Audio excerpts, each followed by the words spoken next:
Garden designer Adam Frost is probably best known for creating 7 gold medal winning gardens at RHS Chelsea Flower Show.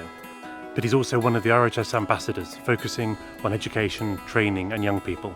So Adam, coming into the industry and encouraging people is a really important part of you being an ambassador, because you got into the industry quite early on, didn't you? I did, 16 years old, North Devon Parks Department, and that was when you had the last of the real apprenticeships. So we talk about apprenticeships now and kind of getting young people in, but it sort of seemed to go off the radar 10, 20 years ago, didn't it? It did. I think apprenticeships went.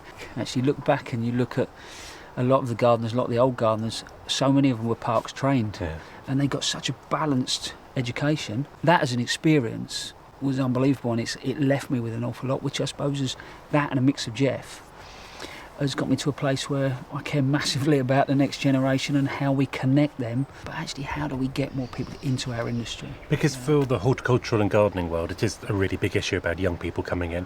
But for the last couple of years, there's been quite a few initiatives across the industry that are really starting to make some difference, aren't there? Yeah, there is. I mean, I think at times we shoot ourselves in the foot. We more or less downplay what we do, because I think what we do is pretty cool, and I think it's pretty amazing. And you look back. That's when you and I left school.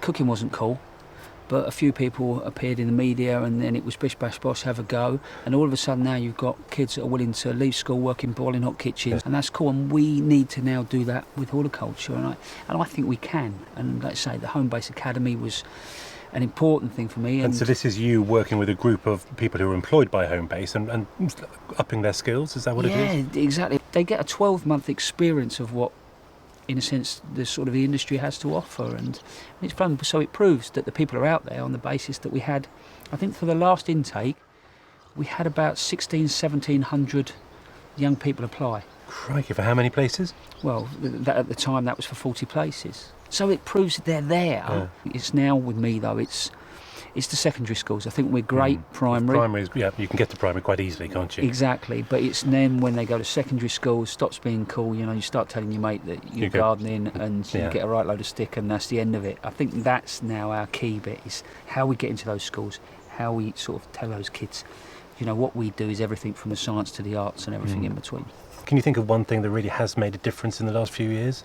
I think actually in reality we're actually starting to talk across the industry. So I host a breakfast for the RHS at the Chelsea Flower Show on a Friday, and we have 100, 200 youngsters, and they were year 3 we did this year, and it was oversubscribed, and the youngsters that were coming and they were talking are really buying into our industry. So we just need to keep shouting, don't put ourselves down, and keep going for it. And keep attracting them. It's exciting times. It is.